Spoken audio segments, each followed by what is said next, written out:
Assalamualaikum warahmatullahi wabarakatuh.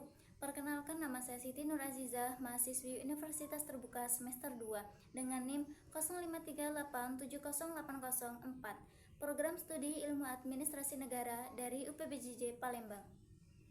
Dalam video ini saya akan menjelaskan tentang term dan sesat pikir atau logical fallacy dalam logika.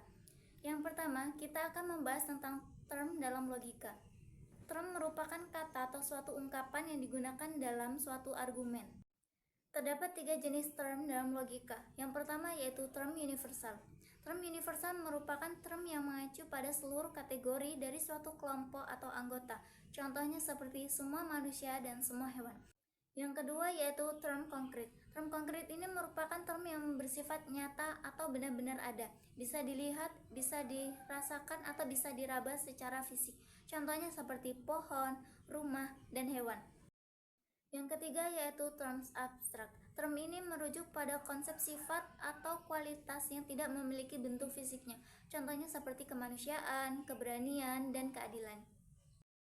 Yang kedua, kita akan membahas tentang sesat pikir atau logical fallacy dalam logika.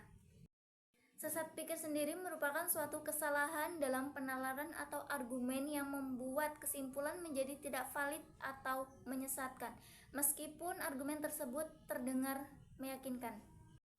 Ada beberapa contoh sesat pikir atau logical fallacy dalam logika. Yang pertama yaitu ad hominem.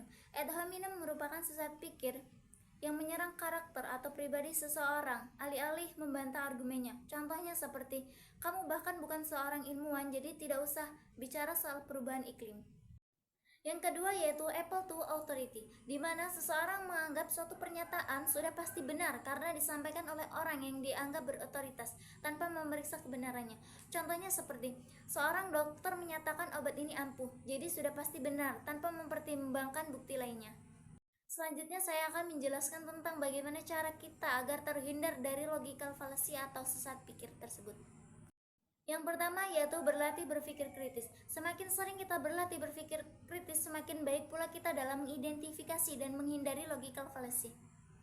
Yang kedua, periksa bukti secara kritis. Jangan langsung menerima suatu argumen hanya karena terdengar sangat meyakinkan. Ketiga yaitu bersifat objektif. Belajar untuk melihat argumen dari sudut pandang yang berbeda dan mempertimbangkan argumen yang berlawanan. Demikian penjelasan saya terkait tugas tersebut. Saya harap video ini dapat memenuhi ketentuan tugas yang diberikan. Semoga materi yang saya sampaikan jelas dan apabila ada kekurangan mohon dikoreksi.